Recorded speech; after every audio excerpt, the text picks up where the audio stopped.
মাধ্যমিকের বন্ধুরা,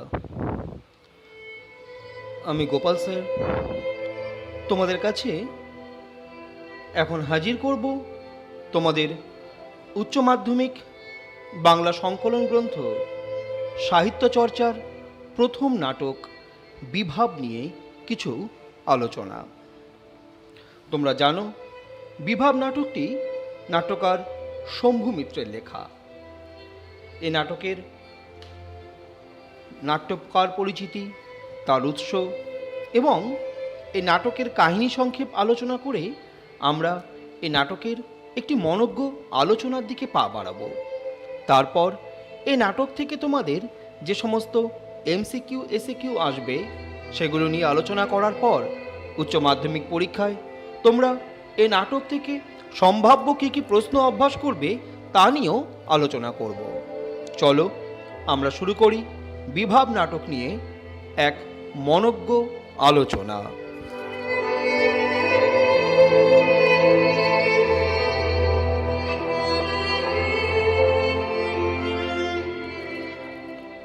প্রতিবারের মতো এবারও কিন্তু আমি তোমাদের নাট্যকারের পরিচিতির দিকে বেশি গুরুত্ব দিতে বলবো। আমি বারবার বলি, যার লেখা পড়ছি যদি তার সম্বন্ধে আমাদের কোনো ধারণা না থাকে তবে তার লেখার যে মানসিকতা তাকে আমরা স্পর্শ করতে পারবো না। শম্ভু মিত্র এক অনন্য মানুষ। বিভাব নাটকের এই নাট্যকার, তার জন্ম হয় কলকাতার ভবানীপুর অঞ্চলে। মাতামহ আদিনাথ বসুর গৃহে 22শে অগস্ট 1915 খ্রিস্টাব্দে। তার পিতার নাম ছিল শরৎ কুমার, মাতা শতদল বাসিনী দেবী। সৌমিত্রের পৈতৃক নিবাস ছিল হুগলি জেলার কলাছড়া গ্রামে। বালিগঞ্জ গভর্নমেন্ট স্কুলে বিদ্যালয় শিক্ষা সমাপ্ত করে তিনি ভর্তি হয়েছিলেন সেন্ট জেভিয়ার্স কলেজে। তবে কলেজের পাঠ তিনি সমাপ্ত করেননি। অবশ্য নানা বিষয় জানবার এক অস্বাভাবিক কৌতূহল ছিল তার। তাই মাত্র 19-20 বছর বয়সেই ফ্রয়েড পড়ে শেষ করে ফেলেন তিনি। ফ্রয়েড, সেই মনোবিজ্ঞানীর কথা বলছি আমি। তার পিতা অবসর নেবার পর এলাহাবাদ আর লখনৌতে চলে গেলে সৌমিত্র সেখানে চলে যান। পরে পিতার অনুমতি নিয়ে তিনি আবার কলকাতায় ফিরে আসেন। তিনি ছিলেন বাংলা তথা ভারতীয় নাট্য জগতের এক কিংবদন্তি ব্যক্তি, স্বনামধন্য আবৃত্তি শিল্পী এবং এক চলচ্চিত্র অভিনেতা। 1939-এ রংমহলে যোগদানের মাধ্যমে বাণিজ্যিক নাট্যমঞ্চে তিনি পা রাখেন। এরপরে তিনি যোগ দিয়েছিলেন মিনার্ভায়।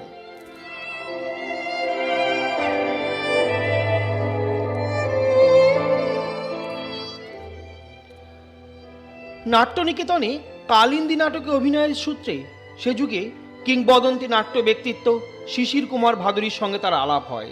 পরবর্তীকালে শিশির কুমার ভাদুরীর প্রযোজনায় আলমগীর নাটকে তিনি অভিনয় করেন। কিন্তু এই সময় থেকেই শিশির কুমারের সঙ্গে সম্পূর্ণ আলাদা নিজস্ব একটা নাট্য ঘরানা তৈরি করতে উদ্যোগী হন সৌমিত্র। 1948 খ্রিস্টাব্দে মনোরঞ্জন ভট্টাচার্যের নেতৃত্বে তিনি গড়ে তোলেন বহুরূপী নাট্য সংস্থা। 1949 থেকে 1971 খ্রিস্টাব্দ পর্যন্ত বহুরূপীর প্রযোজনায় রবীন্দ্রনাথ ঠাকুর, হেনরিক ইবসেন ও তুলসী লাহিড়ীর নাটকগুলি তিনি পরিচালনা করতে উদ্যোগী হন। তার পরিচালনায় নবান্ন, দশচক্র, রক্তকরবী, রাজা ওয়াদিপাউস সফলভাবে মঞ্চস্থ হয়। তোমরা জানো, সৌমিত্র নাট্য পরিচালনা প্রযোজনার ক্ষমতার পাশাপাশি গল্প লেখাতেও অসামান্য দক্ষতা দেখিয়েছেন। তার রচিত উল্লেখযোগ্য কয়েকটি গল্প হল স্বপ্নের মাঝে একটি দৃশ্য, সংক্রমণ, তিনতলা, অসাময়িক। তার উল্লেখযোগ্য কতগুলি নাটক হল উলুখাগড়া, একটি দৃশ্য, ঘূর্ণি, বিভাব, পুতুল খেলা, কাঞ্চন রঙ্গ, বাকি ইতিহাস, পাগলা ঘোড়া, চোপ, আদালত চলছে ইত্যাদি।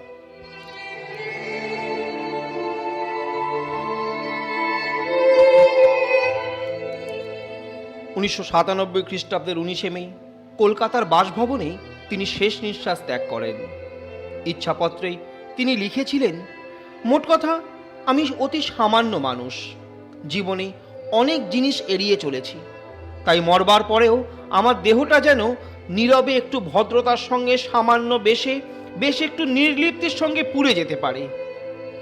এই কারণেই সৎকার সমাধা হওয়ার পর সংবাদ মাধ্যমে তার মৃত্যু সংবাদ প্রচারিত হয়নি।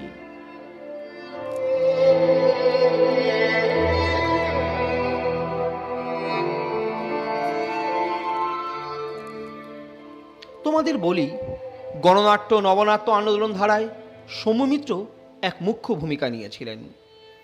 দ্বিতীয় মহাযুদ্ধের কালোবাজারি, 42-এর ভারত ছাড়ো আন্দোলন, কমিউনিস্টদের যুদ্ধনীতি, 50-এর মন্বন্তর, এই সমস্ত বিষয়কে কেন্দ্র করে কমিউনিস্ট তরুণ গোষ্ঠীর নাট্যকারগণ যে সকল বিশেষ নাটক রচনা করেছিলেন সেগুলিকেই আমরা গণনাট্য বলি। বিজন ভট্টাচার্যের নবান্ন হোক বা উৎপল দত্তের অঙ্গার, এই সময় নাটকের মধ্য দিয়ে জনগণকে তারা তাদের অবস্থা সম্পর্কে সচেতন করত এবং প্রতিক্রিয়াশীল শক্তির বিরুদ্ধে সংগ্রামীমুখী হওয়ার আহ্বান জানাতেন। অপরদিকে গণনাট্য আন্দোলনের সঙ্গে যুক্ত থাকা কেউ কেউ গণনাট্যের অতি বামপন্থা নীতি এবং রাজনীতি সর্বস্ব নাট্যদলকে মেনে নিতে পারেননি। এরা গণনাট্য সংঘ ভেঙে দিয়ে বিশেষ নাট্য গোষ্ঠী গড়ে তুলেছিলেন এবং তাদের রচিত নাটকগুলোই নবনাট্যের নাটক। এই বিশেষ নাট্য আন্দোলনেরই হল নবনাট্য আন্দোলন। বিজন ভট্টাচার্য, গঙ্গাপদ বসু, অশোক মজুমদার, অমর গঙ্গোপাধ্যায় এবং সৌম্যমিত্র গড়ে তুলেছিলেন বহুরূপী নামে একটি নাট্যগোষ্ঠী। বাচনভঙ্গির রাজকীয় আভিজাত্যে, উচ্চারণের স্পষ্টতায়, কণ্ঠস্বরের মার্জিত গাম্ভীর্যে এবং দুর্নিবার আকর্ষণীয়তায় সৌম্যমিত্র ছিলেন অতুলনীয়। তার এই ঈশ্বর দত্ত কণ্ঠকে অনবরত পরিচর্যা আর অনুশীলনের মধ্য দিয়ে তিনি সতেজ ও সক্রিয় রেখেছিলেন। অবশ্য তার দেহ গঠনের অন্যতম ত্রুটি ছিল অনধিক দীর্ঘতা। দীর্ঘ দেহ অভিনেতার একটা সক্রিয় অংশকে চেপে রাখে, তবু তিনি সেই দীর্ঘাকৃতিকেই তার প্রধান সম্পদে পরিণত করেছিলেন। দীর্ঘ দেহের মধ্যে সম্ভ্রম উদ্বেগকারী ব্যক্তিত্ব আপনা থেকেই এসে যায়। যাদের এই স্বাভাবিক সম্পদ রয়েছে তারা নিজেদের বাঁকে, নিজেদের চলনে তাকে প্রকাশ করে। তাই তার চলনে বলনে ছিল সংযম, গাম্ভীর্য, এক আত্মসচেতনতা। সৌম্যমিত্র এভাবেও তার দর্শকদের সঞ্চারিত করেছেন এক অনুপম আনন্দ। রাজা ওয়াদিপাউস এবং রক্তকরবীতে রাজার অভিনয়ে সৌম্যমিত্রের যে দাঁড়াবার ভঙ্গি, দুপায়ের মধ্যে ফাঁক, হাতের যে চালনা ইত্যাদির মধ্য দিয়ে তিনি তার ব্যক্তিত্বকে প্রকাশ করতেন। সৌম্যমিত্র নবান্ন ও ছেঁড়াতার নাটকে গ্রাম্য চরিত্রে প্রশংসিত হলেও তার প্রতিভার পূর্ণ স্ফুরণ সেখানে ঘটাতে পারেনি, যা পেরেছিলেন বিদেশি নাটকে রূপান্তরিত অনুবাদগুলিতে এবং রবীন্দ্রনাথের নাটকে। তবে সৌম্যমিত্রের স্বাভাবিক নৈপুণ্যের পরিচয় পাওয়া যায় সংলাপ নির্ভর নাটকগুলিতে। উচ্চারিত সংলাপের আপাত অর্থের গভীরে দর্শকদের মনকে নিয়ে যাওয়া, ছোট ছোট ক্রিয়া ও অভিব্যক্তির অশেষ তাৎপর্যমণ্ডিত করে তোলা, এটাই ছিল সৌম্যমিত্রের অভিনয়ের বৈশিষ্ট্য। রবীন্দ্রনাথের নাটকে সৌম্যমিত্রের অভিনয় রবীন্দ্র নাটককে এক সর্বসাধারণের উপলব্ধি আর উপভোগ্যের সামগ্রী করে তুলেছিল।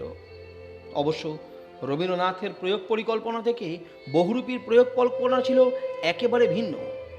রবীন্দ্রনাথ মঞ্চমায়ায় কৌশলগুলি বর্জন করতে চেয়েছিলেন, কিন্তু বহুরূপীর অভিনয়ে সেই কৌশলগুলির পূর্ণ সদ্ব্যবহার করে শিল্পময় প্রয়োগে চমকপ্রদ রূপভাবে ফুটিয়ে তোলা হয়েছিল।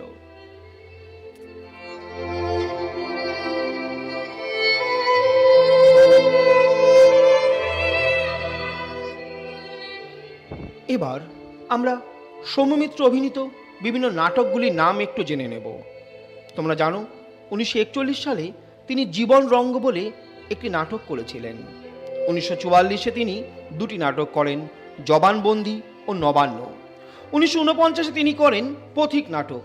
সে নাটকে অসীমের চরিত্রে তিনি অভিনয় করেছিলেন। ছেঁড়াতার 1950-এ নিউ এম্পারে অনুষ্ঠিত হয়েছিল, সেখানে তিনি রহিমের ভূমিকায় অভিনয় করেন। 1951-তে 4 অধ্যায়।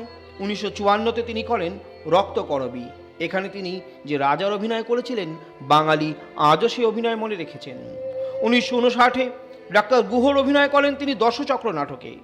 1960-এ পুতুল খেলা। 1961-তে কাঞ্চন রঙ্গ। 1965-তে রাজা ওয়াদিপাউস। 1972-এ রাজা নামে একটি নাটকে তিনি অভিনয় করেন। 1979-তে মুদ্রা রাক্ষস এবং 1981-তে গ্যালিলিওর চরিত্রে অভিনয় করেন গ্যালিলিওর জীবন নাটকে।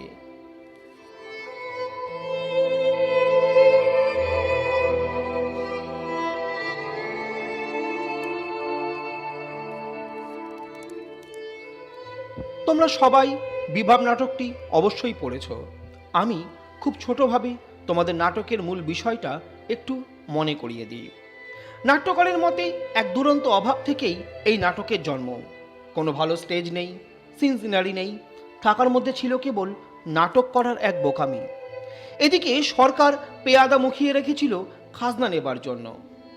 আসল প্রতীক চিহ্নের মাধ্যমে নাটকের অর্থ প্রকাশ করার বাসনায় বিভাব নাটকের উৎপত্তি হয়েছিল। সাহেবের দেওয়া সার্টিফিকেটের ভরসায় সৌম্যমিত্র এই নাটক মঞ্চস্থ করতে উদ্যোগী হয়েছিলেন। নাট্যকার সৌম্যমিত্র জানাচ্ছেন, তিনি তার বন্ধু অমরের বাড়িতে দরজায় উপস্থিত হয়ে সিঁড়িতে ওঠবার ভঙ্গিমা করে মঞ্চে উপস্থিত হলেন। আসলে সামনে সিঁড়ি তিনি তা বুঝতে পারেননি, কারণ তিনি তো এর আগে কোনোদিন এভাবে আসেননি। বন্ধু অমর তার আসার কারণ জানতে চান। সৌম্যমিত্র জানান, তিনি এমনিই এসেছেন। অবশ্য এমনি নয়, তার আসার কারণ তিনি তার বন্ধুকে হাসাতে এসেছেন, অথবা বলতে পারা যায় তিনি হাসির খোরাক জোগাড় করতে এসেছেন। কারণ তার সম্পাদক তাকে হাসির নাটক জোগাড় করতে বলেছেন। তার নাকি দারুণ বক্স অফিস। অমর বন্ধুকে নিয়ে বানিয়ে গুছিয়ে তার হাসবার রসদটা কি তা আলোচনা করতে বসেন। সেখানে তিনি জানান, বাঙালিরা নাকি কাঁদুনে জাত। তার বক্তব্যের প্রতি সমর্থন জানিয়ে সৌম্যমিত্রও বলেন, তিনিও জানেন এই কথাটি। সর্দার বল্লভভাই প্যাটেল কথা বলে গেছেন যে বাঙালিরা নাকি কাঁদুনে জাত। কথা বলতে বলতে তারা মঞ্চের মধ্যেই বৃত্তাকারে ঘুরতে ঘুরতে এক ঘর থেকে আরেক ঘরে আসার ভঙ্গিমা করেন। এরপর দুজনে ধূমপান করার ভঙ্গি করেন। অমর জানতে চান তিনি চা খাবেন কিনা। সৌম্যমিত্র জানান, অসুবিধা না হলে তিনি চা খেতে পারেন। অমর বৌদিকে 2 কাপ চা আনতে বলেন। প্রায় সঙ্গে সঙ্গেই কল্পিত চায়ের কাপ নিয়ে বৌদি হাজির হন। সিগারেটটা নষ্ট হওয়ায় সৌম্যমিত্র আফসোস করলেও অমর জানান যে তিনি আরও একটি দেবেন। বৌদি শম্ভুর কাছে তার আসার কারণ জানতে চাইলে পুনরায় শম্ভু জানান যে তিনি হাসাতে এসেছেন। এরপর চেয়ার থেকে কোনো মতে টলতে টলতে দাঁড়িয়ে সৌম্যমিত্র জানান যে এত কষ্ট করছেন তিনি, তাও তাদের হাসি পাচ্ছে না। এই প্রসঙ্গে অমর জানান যে যাতে হিউম্যান ইন্টারেস্ট পপুলার অ্যাপিল নেই, তাতে কি করে হাসি আসবে। তখন সকলে গালে হাত দিয়ে আবার ভাবতে থাকেন কি করে হাসি আসতে পারে। বৌদি জানান, পৃথিবীর সবচেয়ে পপুলার জিনিস হলো প্রেম। সৌম্যমিত্র সম্মতি নিয়ে জানান, নিশ্চয়ই প্রেমই হলো সবচেয়ে পপুলার। তার প্রমাণ হিসাবে তিনি বার্থ রেট হাইয়ের প্রসঙ্গটি উল্লেখ করেন। তাই তাদের প্রেমে পড়া উচিত বলে তিনি মনে করেন। বৌদি জানান, তাদের প্রেমের অভিনয় করতে হবে। প্রেমের অভিনয়ের জন্য তারা তাড়াতাড়ি মঞ্চে থাকা চেয়ার টেবিলগুলো সরাতে থাকেন। প্রেমের অভিনয় করার জন্য চাঁদ আর আকাশের দরকার। এছাড়া প্রয়োজন একজন নায়ক ও একজন নায়িকার। তারপরে সিদ্ধান্ত হয় সৌম্যমিত্র নায়ক আর বৌদি নায়িকার ভূমিকায় অভিনয় করবেন। মঞ্চে কল্পিত যে ঘরটায় তারা বসেছিলেন সেটিকেই প্রেমের অভিনয় করার জন্য জনসাধারণের চলাচলের রাস্তা হিসাবে কল্পনা করে নেন। কারণ ওই রাস্তা ধরেই নায়িকা কলেজ থেকে ফিরবেন আর নায়কের সঙ্গে তার ধাক্কাধাক্কি হবে, আর তার মাধ্যমেই ঘটবে তাদের পরিচয়। এটাই তাদের লাভ সিন, অর্থাৎ ভালোবাসার প্রাথমিক পর্ব হিসাবে পরিগণিত হবে। নায়িকা না হয় কলেজ থেকে ফিরছে, কিন্তু নায়ক কোথা থেকে ফিরবে এ ধন্ধে পড়লেও শেষ পর্যন্ত ঠিক হয় নায়ক যেখান থেকেই হোক আসবে। এই প্রসঙ্গে অমর রসিকতা করে জানায় যে নায়কের অফিস কলেজ কিছুই নেই, সে শুধু ধাক্কা দিয়ে বেড়ায়। এভাবেই তাদের লাভ সিন শুরু হয়। ধাক্কাও দেন সৌম্যমিত্র এবং সজোরে গালে এক চর খান বৌদির, যাকে তিনি লাভ সিনের পরিবর্তে জখমি লাভ সিন বলে অভিহিত করেন। এই সময় প্লেব্যাকে বেজে ওঠে এক রবীন্দ্রসঙ্গীত বৌদির ইশারায়। রবীন্দ্রনাথের গান নেওয়া যাবে না, কারণ তার জন্য বিশ্বভারতের অনুমতি প্রয়োজন। সবাই মনে করলেন এতে বুঝি হাসি পাবে না, তাই সবাই আবার গম্ভীরভাবে ভাবতে বসলেন কিভাবে ভালোবাসার সিনকে আরও হাসির উপযুক্ত করে তোলা যায়। বৌদি পুনরায় আরেকটি লাভ সিনের পরিকল্পনা করেন, সেটা ছিল প্রগ্রেসিভ লাভ সিন। এই প্রসঙ্গে সৌম্য মিত্রের সমস্ত ভালোবাসা 2 বছরের মধ্যে ফুরিয়ে যায় বলে জানান। এরপর বৌদি বলেন, নায়ক নায়িকার প্রেমের মধ্যে পুলিশ প্রয়োজন, তাই এবার অমরকে পুলিশের চরিত্রে অভিনয় করতে বলা হয়, যার জন্য 32 ইঞ্চি ছাতি হলেই চলবে, তাতেই তিনি সার্জেন্টের রোলে অভিনয় করতে পারবেন। নায়ক রূপী শম্ভু যখন পালাবে, পুলিশ রূপী অমর তাকে দৌড়ে ধরবে। এরপর আবার শুরু হয় নায়ক নায়িকার অভিনয়। অমরও খৈনি ডলার ভঙ্গিতে নায়ক ধরতে উদ্যোগী হন। আসলে বৌদিরূপী নায়িকা তার নায়ককে আন্ডারগ্রাউন্ড পলিটিক্যাল লিডারে তৈরি করেছিলেন। অমর তো অবাক, এ তো হাসির সিনের পরিবর্তে কান্নার সিনের অতি উপক্রম করছে। শম্ভুও তাকে সমর্থন করে জানান যে তাদের স্বাদের বহুরূপী তো লাটে উঠে যাবে। বৌদি তা সুচিন্তিত মত দেন যে এটাই এই নাটকের পলিটিক্যাল সিগনিফিক্যান্স, গল্পটাকে এভাবেই প্রগ্রেসিভ করা হবে। শেষ পর্যন্ত বৌদির কথা শুনে নাট্যকার সৌম্য মিত্র পলিটিক্যাল লিডার হয়ে পুলিশের ভয়ে জানলা দিয়ে পালাতে গিয়ে তুলসী লাহিড়ীর পথিক নাটকের একটি সংলাপ বলেন, আমি তো চললাম, আবার দেখা হয় কিনা কে জানে। এরপর মঞ্চ থেকে জানলা থেকে যেন তিনি লাফাচ্ছেন এমন ভঙ্গিমায় তিনি পালান। অমর তাকে পাকড়ো পাকড়ো বলে দৌড় লাগান। এরপর শম্ভু, অমর, বৌদি তিনজনেই ভাবতে বসেন যে এই দৃশ্যের মাধ্যমে হাসি ফুটিয়ে তোলা যাবে না। বৌদি সৌম্য মিত্রকে এবং শম্ভু বৌদিকে একে অপরকে জিজ্ঞেস করেন তাদের হাসি পেল কিনা, কিন্তু সকলেই তাতে অসম্মতি জানান। বৌদি তখন রেগে গিয়ে মঞ্চ হতে বিদায় নেন। এরপর সৌম্য মিত্র, অমর গাঙ্গুলি কোমরে হাত দিয়ে এর মধ্যে ঘোরাঘুরি পাইচারি করতে থাকেন। তারপর তারা জীবনের সন্ধান করতে হলে 4 দেয়ালের মধ্যে সম্ভব নয় তা অনুভব করেন। হাসিতে পাওয়া যাবে না এই ভেবে তারা বাইরে বেরিয়ে পড়েন, কিন্তু কিছুই দেখা না যাওয়ায় তারা বুঝতে পারেন যে জীবন শুকিয়ে যাচ্ছে।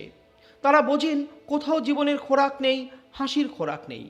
এরপর একটি মিছিল দেখা যায়, যাদের মুখে চাল ও কাপড়ের দাবি। পুলিশ তাদের দাবি থামাতে বলে ফিরে যেতে বলে, কিন্তু তারা একইভাবে স্লোগান দিতে থাকে।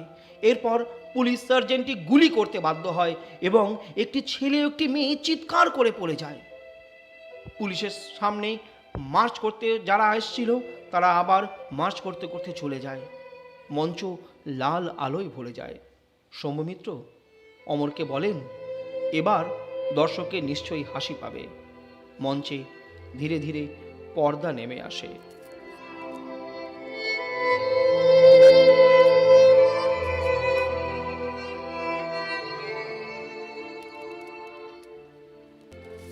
তোমরা এতক্ষণ ধরে ছোট করে নাটকটিকে শুনলে। আশা করি সমগ্র বিষয়টাই তোমাদের মনে পড়ে গেছে। চলো আমরা এই নাটক নিয়ে সামান্য সমালোচনা করে ফেলি এবং আমরা খুঁটিয়ে দেখি এই নাটকের মাধ্যমে নাট্যকার ঠিক কোন বার্তা আমাদের সামনেই তুলে ধরতে চেয়েছেন।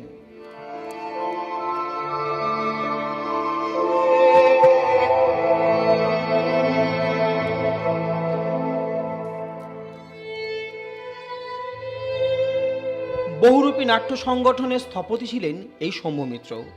তার নির্মাণ ও সৃজন ইতিহাসে যে কোনো নাট্যপ্রিয় দর্শক, পাঠক, গবেষকের মন আকর্ষণ করত।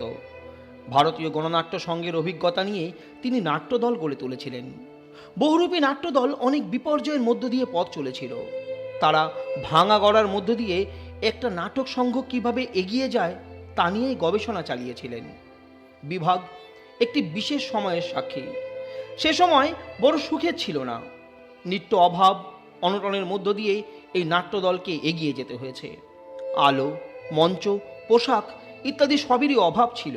তার উপর সরকারি কোনো সহযোগিতা আসতো না। এই এক সংকটপূর্ণ সময়ে দাঁড়িয়ে সৌম্য মিত্র তার নাট্যদলের জন্য বিভাব নাটকটি লেখেন। এই নাটকটি মূলত 3টি চরিত্রের সমাহারে তৈরি। এ সময় বাঙালিদের সম্পর্কে বলা হয়েছিল যে বাঙালিরা নাকি হাসতে জানে না, কিন্তু দুঃখের অনন্ত পাহাড় টপকে গিয়েও বাঙালি যে হাসতে পারে এবং কিভাবে হাজারতর সংকটের মধ্য দিয়েও মানুষকে আনন্দ উপভোগ করানোর চেষ্টা করা যেতে পারে, বিভাব নাটকটি তারই রূপ। বিভাব শব্দের অর্থ বিশেষ ভাবনা। সংস্কৃত অলঙ্কার শাস্ত্র অনুসারে কাব্য নাটকে যে অভিব্যক্তি, সে রসের যে স্থায়ী ভাব, তার কারণই হলো বিভাব। যেমন কালিদাসের অভিজ্ঞানম শকুন্তলম নাটকে দুষ্মন্ত শকুন্তলার প্রেম, এই প্রেম স্থায়ীভাবে রতি আর রস হলো শৃঙ্গার। এইভাবে কৌতুক থেকে হাস্যরসের উৎপত্তি হয়। দুঃখের মধ্য দিয়েও আনন্দ অনুসন্ধানের উপলব্ধি বিভাব নাটকে ধরা পড়ে। এটি একটি একাঙ্ক নাটক, 3টি চরিত্রের অভিনীত নাটক। শম্ভু, বৌদি, অমর, এই 3টি চরিত্র এই নাটকে অবস্থান করে নানা সময়ে নানা বর্ণচিত্রকে তুলে ধরেছে। এই নাটকের মূল ভাব বা অবলম্বন হল হাস্যরসের উদ্বেগ করা। বিনা কারণে যখন বিশেষ ভাবকে সামনে রেখে কৌতুকের সৃষ্টি করা হয় তখন তাকে বিভাব বলে। বিভাব তাই একটি তাত্ত্বিক শব্দ। কাব্যতত্ত্বে এই শব্দটি বিশেষ গুরুত্ব পেয়েছে। চিত্তবৃত্তির বিশেষ উদ্দীপক বস্তুই হলো বিভাব। তাই 3টি চরিত্র একটি বিশেষ লক্ষ্যে কাজ করেছে এবং এক বিচিত্র কর্মযজ্ঞে তাদের ভাবনাকে প্রসারিত করেছে। সেই ভাবনাই হলো বিভাব। সৌমিত্র বিভাব নাম কেন দেন, কেন থিয়েটারের এত অভাব, কেন এত লড়াই, এসব কথাগুলি প্রথমেই দর্শকদের কাছে পেশ করেছেন। এই প্রসঙ্গে সাহেবদের দেশের কথা ছিল, জাপানের অভিনয়ের প্রসঙ্গ ছিল। তিনি থিয়েটারের দুর্দিনে দাঁড়িয়ে কোনো বাহ্যিক উপকরণ ছাড়াই কিভাবে নাটক মঞ্চস্থ করা যায় সেই দিকে দৃষ্টিপাত করেছেন। 3 জনের 3 রকম উচ্চারণ, 3টি বিষয়ের নানা ভঙ্গিময় অভিনয় এই নাটকের মূল বিষয়। কখনো ব্যাকুল আবেগ কম্পিত নিবেদন, কখনো পুলিশের ভঙ্গি, কখনো বন্দুকের ভয়কে উপেক্ষা করে প্রতিবাদের নানা কাহিনী বিভাব নাটকের মূল প্রতিপাদ্য হয়েছে। যে নাট্যকার নবান্ন, রাজা ওয়াদিপাউস, রক্তকরবী, 4 অধ্যায়, ছেঁড়াতার ইত্যাদি নাটক অভিনয় করেছেন, তিনি দলের সংকট মোচনের লোক হয়ে সেই বিভাব নাটকটি অভিনয় করলেন। প্রমাণ করলেন অভিনয় প্রেমিক যে কোনো মানুষ অভিনয়কে ভালোবেসে সব রকম প্রতিকূলতাকে অতিক্রম করতে পারে। সেই প্রতিকূলতা অতিক্রমণের নাটকের রূপই হলো বিভাব। এই নাটকের নামকরণ শুধু বিষয়কেন্দ্রিক নয়, সময় কেন্দ্রিকও বটে, এবং একই সঙ্গে এই নাটকের নামকরণকে অবশ্যই এক শৈলীকেন্দ্রিক নামকরণেরও মর্যাদা দেওয়া যায়। নামকরণটি একদিকে অভিনব, সার্থক। এই নামকরণের মধ্যে সমকালের নানা বিভঙ্গ যেন জড়িয়ে আছে। তাই আমরা বলতে পারি বিভাব নাটক সত্যি এক মনজ্ঞ নাটক। তোমাদের যদি না সার্থকতা লিখতে দেয়, তোমরা কিন্তু এই আলোচনার উপর ভিত্তি করেই এই নাটকটির নামকরণের সার্থকতাকে লিখে ফেলতে পারো।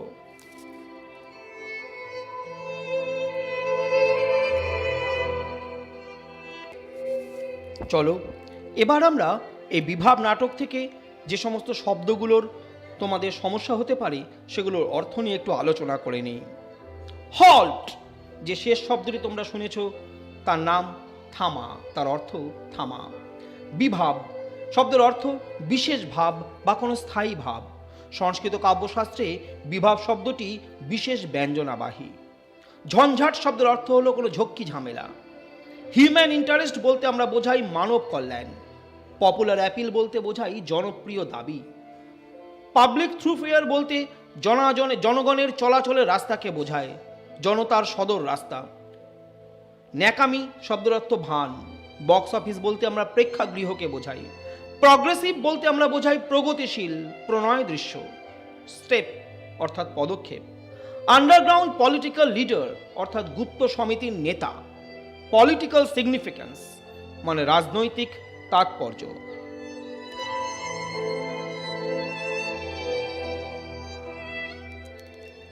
তোমরা এই অর্থগুলোকে বারবার শুনলেই নিশ্চয়ই এর সম্বন্ধে যে সমস্যাগুলো সেগুলো দূর করতে পারবে।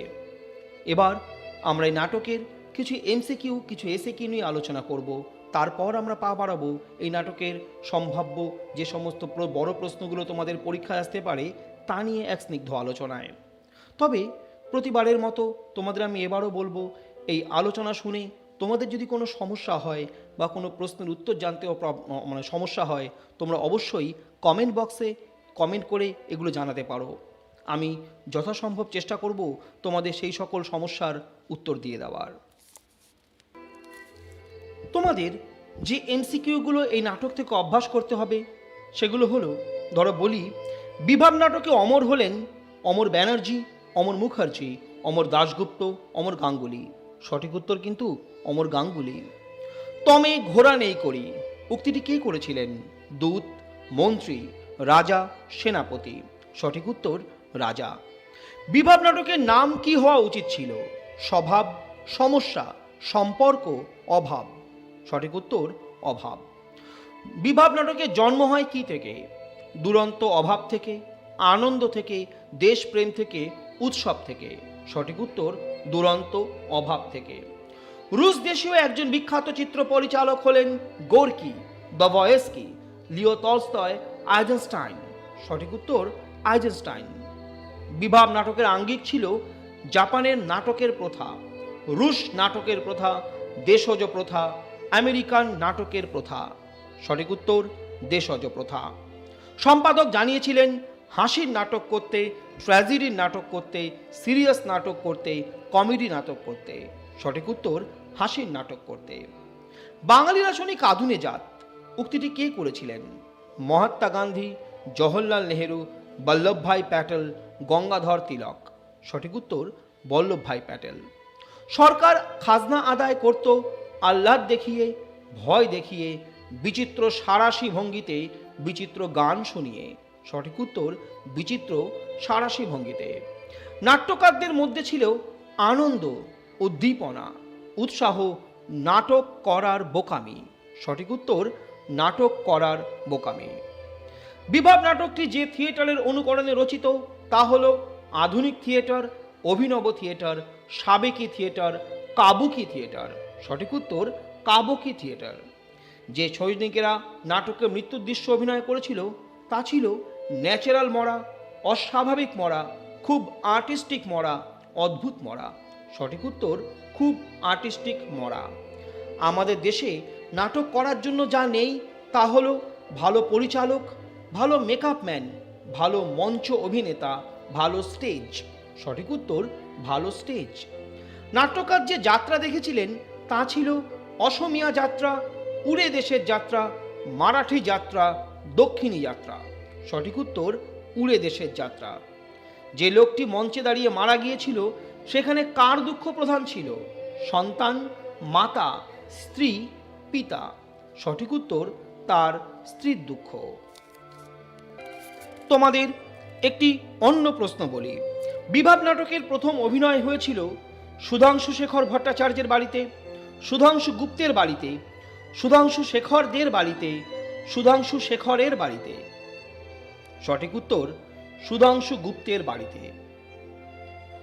বাতাস আসছিল কোন দিক থেকে? পশ্চিমমুখী জানলা, দক্ষিণমুখী জানলা, পূর্বমুখী জানলা, উত্তরমুখী জানলা? সঠিক উত্তর দক্ষিণমুখী জানলা। বিভাব নাটকের বৌদি হলেন তৃপ্তি ভট্টাচার্য, তৃপ্তি বসু, তৃপ্তি ভাদুরী, তৃপ্তি মিত্র? সঠিক উত্তর তৃপ্তি মিত্র। অমর হাসির নাটকের মধ্যে চেয়েছিলেন human psychology, human interest, woman psychology, popular interest? সঠিক উত্তর হিউম্যান ইন্টারেস্ট। আরে এতে হবে না শম্ভুদা। কেন? এখানে যা নেই তা হলো প্লট, তা হলো চরিত্র, তা হলো সংলাপ, তা হলো গল্প? সঠিক উত্তর তা হলো গল্প। পৃথিবীর সবচেয়ে পপুলার বলতে শম্ভু ও অমর মিত্র বুঝিয়েছিলেন হৃদয়ের আনন্দ, লাড়ে লাপ্পা, যা একা থাকা যায় তেমন আনন্দ, ঘুরতে যাওয়ার আনন্দ? সঠিক উত্তর লাড়ে লাপ্পা। বৌদির মতে পৃথিবীর সবচেয়ে পপুলার জিনিস ছিল অর্থ, গৃহ, সন্তান, প্রেম? সঠিক উত্তর প্রেম। বৌদি চেয়েছিলেন কমেডি নাটক করতে, লাভ সিন করতে, সিরিয়াস নাটক করতে, প্রহসন জাতীয় নাটক করতে? সঠিক উত্তর লাভ সিন করতে। লাভ সিন করতে হলে প্রথম কি দরকার? এর উত্তরে সৌম্য মিত্র বলেছিলেন চাঁদ ও আকাশ, রাস্তা ও নির্জনতা, আকাশ ও তারা, রাত ও জ্যোৎস্না? সঠিক উত্তর চাঁদ ও আকাশ।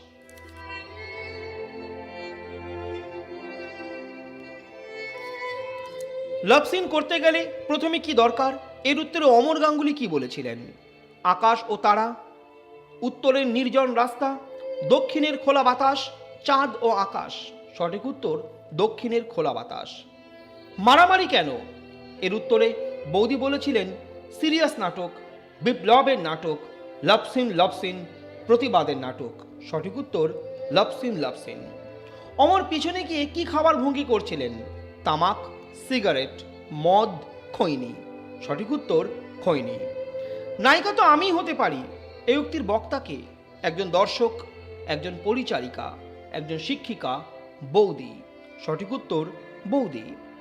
সৌম্যমিত্র নায়িকা খুঁজছিলেন খোলা বারান্দার দিকে তাকিয়ে, দর্শকদের দিকে তাকিয়ে, রাস্তার দিকে তাকিয়ে, জনবহুল মানুষের ভিড়ে।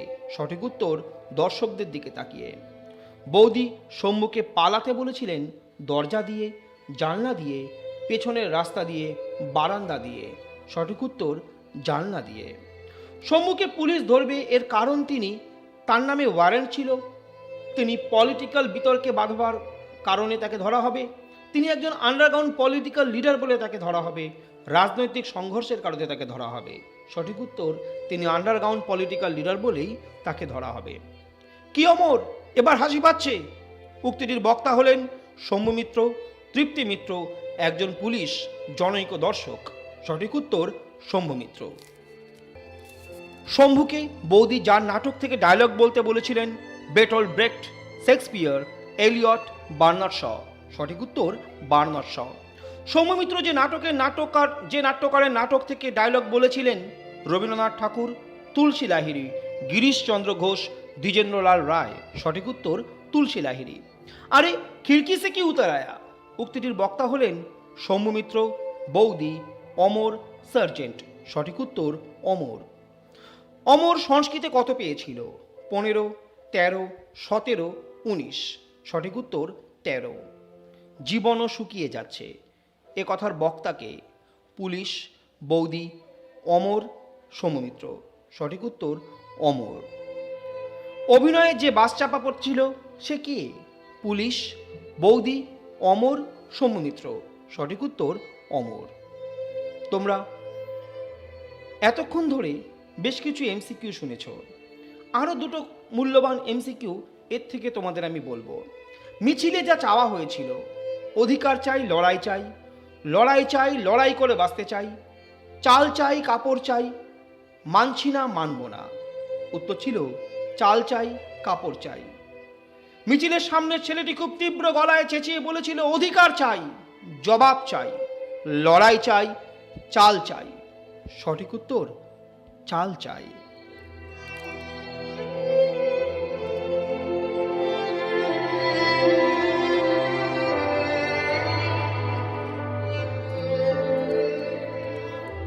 তোমরা প্রায় 33 মিনিট 15 সেকেন্ড ধরে বিভাব নাটকের এই আলোচনা শুনছ, ভালো লাগছে তোমাদের। এই নাটক থেকে নিশ্চয়ই যে সমস্যাগুলো ছিল এই আলোচনা শোনার সাথে সাথে তার অনেকটাই সমাধান হয়ে যাচ্ছে। তোমরা এই এমসিকিউ এসিকিউগুলোকে যদি বারবার করে শোনো এবং এই আলোচনাকে যদি বারবার করে শোনো, তবে কিন্তু তোমাদের পরীক্ষা সংক্রান্ত এই নাটক নিয়ে যে কোনো সমস্যার সমাধান হয়ে যাবে। এমসিকিউ হলো, চলো এবার আমরা এসিকিউ নিয়ে একটু আলোচনা করে নিই। যদি প্রশ্ন হয় বিভাব কি জাতীয় নাটক, উত্তরে লিখবে এটি একটি একাঙ্ক নাটক। বিভাব নাটকের চরিত্ররা কিভাবে অভিনয় করেছেন? বলবে বিভাব নাটকের চরিত্ররা তাদের বাস্তব জীবনের পরিচিতি নিয়েই অভিনয় করেছিলেন। কোন নাটকের দারুণ বক্স অফিস আছে? হাসির নাটকের দারুণ বক্স অফিস আছে। উড়ে দেশের যাত্রায় দূতের অভিনয় দেখে দর্শকরা হাসেননি কেন? উড়ে দেশের যাত্রায় দূতের অভিনয় দেখে দর্শকেরা হাসেননি এর কারণ সবাই অত্যন্ত গাম্ভীর্যের সঙ্গে মেনে নিয়েছিল যে দূত ঘোড়ায় করেই গেল এবং ঘোড়ায় করেই এলো। বৌদিকে লিখবে বৌদি হলেন তৃপ্তি মিত্র। বিভাব নাটকে শুরু হয়েছিল কিভাবে? দর্শকদের সঙ্গে সৌম্যমিত্রের একটি লম্বা কথোপকথন দিয়ে বিভাব নাটক শুরু হয়েছিল। সৌম্যমিত্র কোন যাত্রা দেখেছিলেন? সৌম্যমিত্র উড়ে দেশের যাত্রা দেখেছিলেন। সৌম্যমিত্র কেন অমর গাঙ্গুলির বাড়িতে গিয়েছিলেন? হাসির খোরাক জোগাড় করতে সৌম্যমিত্র অমর গাঙ্গুলির বাড়িতে গিয়েছিলেন। অভাব, এই নামকরণের কারণ কি? নাট্যকার সৌম্যমিত্র বিভাব নাটকের পরিবর্তন করে অভাব রাখতে চেয়েছিলেন, কারণ দুরন্ত অভাব থেকেই এই নাটকের জন্ম বলে তিনি ধারণা করেছিলেন। বিভাব নাটকের নাম কি হওয়া উচিত ছিল দেখে নাট্যকার মনে করতেন? অভাব। বিভাব নাটকের নাম অভাব হওয়া উচিত ছিল বলে নাট্যকার মনে করতেন। নাট্যকার ভেবেচিন্তে কোন উপায়টি বের করেছিলেন? লিখবে নাট্যকার সৌম্যমিত্র ভেবেচিন্তে ঠিক করেছিলেন এই নাটকের এমন তিনি এক নাটক করবেন যেখানে স্টেজের দরকার হবে না, যেখানে শুধুমাত্র একটা প্ল্যাটফর্ম হলেই চলবে, যেখানে সিনসিনারি, ঝালর, আলো, দরজা, জানলা, চেয়ার, টেবিল কিছুরই দরকার হবে না। পরের প্রশ্নে আসি, রুশ দেশীয় কোন চিত্র পরিচালকের কথা নাট্যকার উল্লেখ করেছেন? লিখবে, রুশ দেশীয় এক বিখ্যাত চিত্র পরিচালকের কথা নাট্যকার উল্লেখ করেছেন, তিনি হলেন আইজেনস্টাইন। কাল্পনিক যুদ্ধে মৃত্যুর দৃশ্যকে নাট্যকার কি বলে চিহ্নিত করেছেন? কাল্পনিক যুদ্ধে দুজন লোকের লড়াইয়ের দৃশ্যকে একজনের মৃত্যুতে নাট্যকার আর্টিস্টিক মরা বলে উল্লেখ করেছেন, একেবারে ইস্থেটিক মরা বলে সেটিকে তিনি চিহ্নিত করেছেন।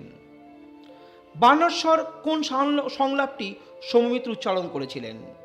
বিভাব নাটকে জানলা দিয়ে পালানোর সময় সৌমিত্র বার্নার্সর নাটক থেকে যে সংলাপ বলেছিলেন তা হল, the night is calling me, me, me. এরপর তিনি সেটি ভুলে গিয়েছিলেন। বাঙালিরা শুনি কাঁদুনে জাত, এই বক্তব্য কে কোথায় করেছিল?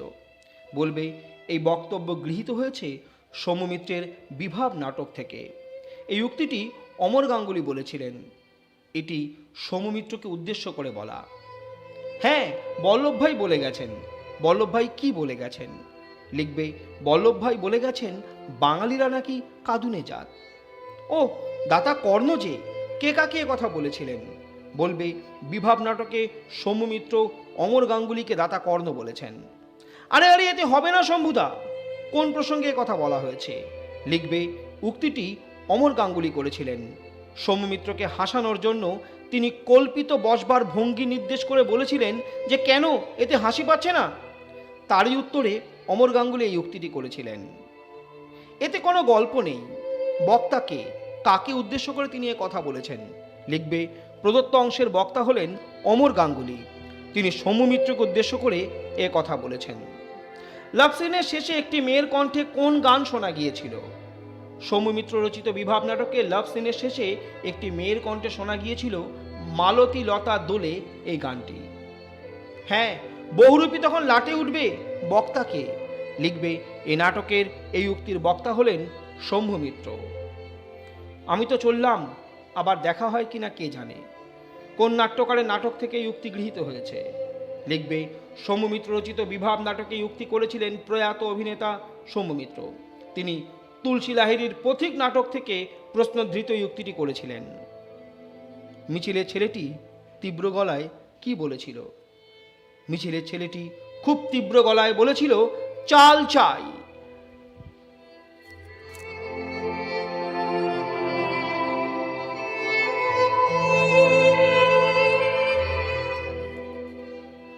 তোমরা বিভাব নাটকের আলোচনা, এমসিকিউ, এসিকিউ সমস্ত জিনিস নিয়েই যে মনজ্ঞ আলোচনা শুনছ, তাতে তোমাদের নাটক সম্বন্ধে যাবতীয় সমস্যা নিশ্চয়ই এতক্ষণে দূর হয়ে গেছে। ভয় পেও না, নিজের উপর ভরসা রাখো। যদি মনে হয় এখনও সমস্যা রয়েছে, তোমরা কমেন্ট বক্সে আমাকে সেগুলো লিখে জানাও। আমি তোমাদের এবছরের উচ্চ মাধ্যমিকে এই বিভাব নাটক থেকে যে প্রশ্নগুলো বেশি ইম্পর্ট্যান্ট তার একটি সাজেশন আমি দিয়ে দিয়েছি। তোমরা ইউটিউব চ্যানেলে গিয়ে আমার সেই সাজেশন থেকে বিভাব নাটকের বড় প্রশ্নগুলোকে অবশ্যই ভালো করে পড়ে নাও। দেখবে তোমরা এবছরের পরীক্ষায় নিশ্চয়ই সেখান থেকে সমস্ত প্রশ্ন কমন পাবে। সবাই ভালো থাকো, বেশ ভালো করে পড়াশোনা করো। আমি কিছুদিনের মধ্যেই বিভাব নাটকের ভাষ্যপাঠ নিয়েও তোমাদের সামনে হাজির হব। তোমরা সে ভাষ্যপাঠ শুনেও নাটকটিকে পুরোটা নিজেরা রিডিং দিয়ে রাখতে পারো। দেখবে সেই ভাষ্যপাঠগুলো বারবার শুনলে ওই নাটকের এমসিকিউ, এসিকিউগুলোর উত্তর করা তোমাদের কাছে অনেক সহজবোধ্য হবে। চলো, সবাই ভালো থাকো, ভালো করে পড়াশোনা করো, জীবনে বড় হওয়ার স্বপ্ন দেখো। আমি গোপাল স্যার আজ এখানেই রাখলাম। Bye bye.